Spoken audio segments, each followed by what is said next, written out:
What an opportunity we have, because tomorrow's the first day of the rest of our lives. So what an opportunity we have to practice. I found that nothing in life is worthwhile unless you take risks. Nothing. Don't be afraid to fail. There's an old IQ test, was 9 dots, and you had to draw 5 lines with a pencil within these 9 dots without lifting the pencil. The only way to do it was to go outside the box. So don't be afraid to go outside the box. Don't be afraid to think outside the box. Don't be afraid to fail big, to dream big. But remember, dreams without goals are just dreams.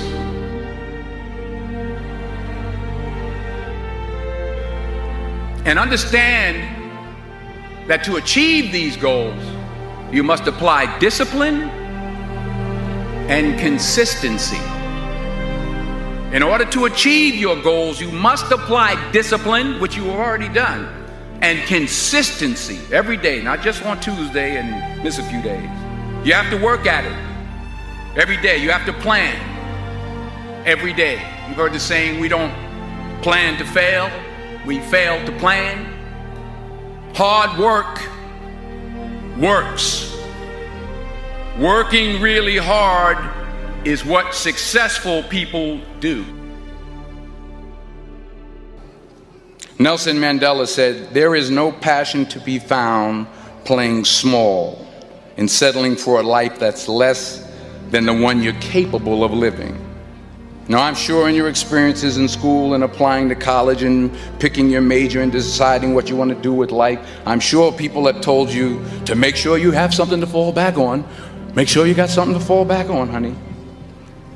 But I never understood that concept, having something to fall back on. If I'm going to fall, I don't want to fall back on anything except my faith. I want to fall forward.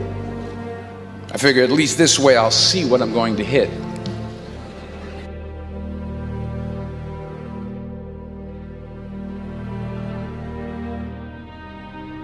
Reggie Jackson struck out 2,600 times in his career, the most in the history of baseball. But you don't hear about the strikeouts. People remember the home runs. Fall forward. Thomas Edison conducted 1,000 failed experiments. Did you know that? I didn't know that. Because the 1,001st was the light bulb.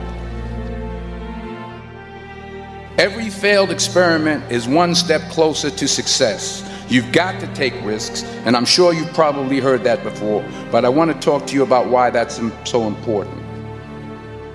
First, you will fail at some point in your life. Accept it. You will lose. You will embarrass yourself. You will suck at something. I'm telling you, embrace it, because it's inevitable. In the acting business, you fail all the time. Early on in my career, I auditioned for a part in a Broadway musical. Perfect role for me, I thought, except for the fact that I can't sing. I didn't get the job. But here's the thing. I didn't quit. I didn't fall back. I walked out of there to prepare for the next audition, and the next audition, and the next audition. I prayed. I prayed. And I prayed. But I continued to fail and fail and fail. But it didn't matter, because you know what? There's an old saying, you hang around the barbershop long enough, sooner or later you're going to get a haircut. So you will catch a break, and I did catch a break. Last year, I did a play called Fences on Broadway. But here's the kicker. It was at the Court Theater. It was at the same theater that I failed that first audition 30 years prior. If you don't fail, you're not even trying. I'll say it again. If you don't fail, you're not even trying. My wife told me this great expression. To get something you never had, you have to do something you never did. Les Brown's a motivational speaker. He made an analogy about this. He says, imagine you're on your deathbed, and standing around your deathbed are the ghosts representing your unfulfilled potential. The ghost of the ideas you never acted on. The ghost of the talents you didn't use. And they're standing around your bed, angry, disappointed, and upset. They say, we came to you because you could have brought us to life, they say. And now we have to go to the grave together. So I ask you today, how many ghosts are going to be around your bed when your time comes? I just got back from South Africa. It's a beautiful country, but there are places there with terrible poverty that need help. And Africa is just the tip of the iceberg. The Middle East needs your help. Japan needs your help. Alabama needs your help. Tennessee needs your help. Louisiana needs your help. Philadelphia needs your help. The most selfish thing you can do in this world is help someone else. Why is it selfish? Because the gratification, the goodness that comes to you, the good feeling that I get from helping others, nothing's better than that. We need it from you, the young people, because remember this. So you got to get out there, you got to give it everything you got, whether it's your time, your talent, your prayers, or your treasures. What are you going to do with what you have? I'm not talking about how much you have. Some of you are business majors, some of you are theologians, nurses, sociologists. Some of you have money, some of you have patience, some of you have kindness, some of you have love, some of you have the gift of long suffering. Whatever it is, whatever your gift is, what are you going to do with what you have? All right, now here's my last point about failure. Sometimes it's the best way to figure out where you're going. Your life will never be a straight path. I began at Fordham University as a pre-med student. I took a course called cardiac morphogenesis. I still can't say it. It's cardiac morphogenesis. I couldn't read it, I couldn't say it, I sure couldn't pass it. I was 20 years old, I was at my lowest point. And then one day, and I remember the exact day, March 27th, 1975, I was helping my mother in her beauty shop. My mother owned a beauty shop up in Mount Vernon.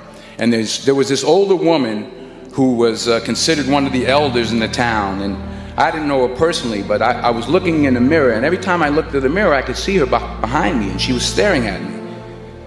She just kept looking at me. Every time I looked at her, she kept giving me these strange looks. So she finally took the dryer off her head and she said something I'll never forget. First of all, she said, somebody give me a piece of paper, give me a piece of paper. She said, young boy, I have a prophecy, a spiritual prophecy. She said, you are going to travel the world and speak to millions of people. Now mind you, I'm 20 years old, I'm flunked out of school. In fact, like a wise ass, I'm thinking to myself, maybe she's got something in that crystal ball about me getting back into school next fall.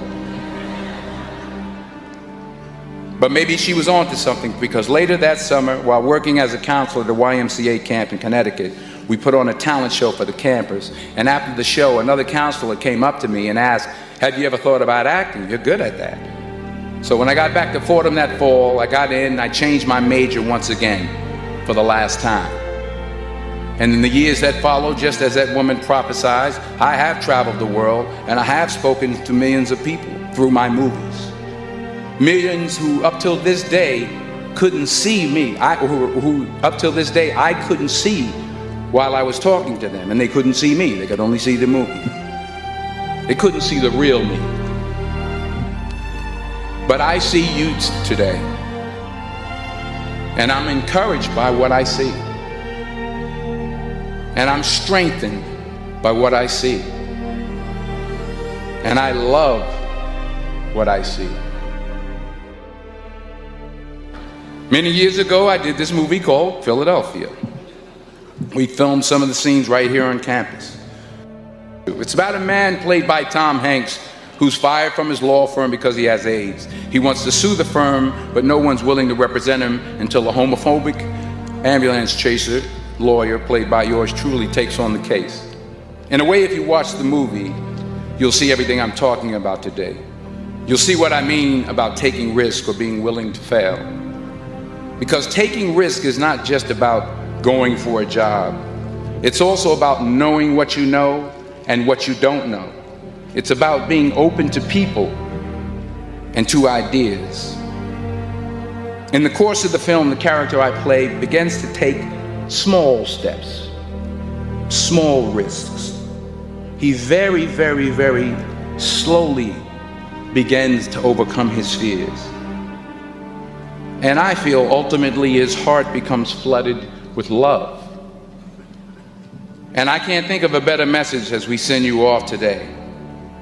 To not only take risks, but to be open to life, to accept new views, and to be open to new opinions, to be willing to speak at a commencement at one of the best universities in the country, even though you're scared stiff. While it may be frightening, it will also be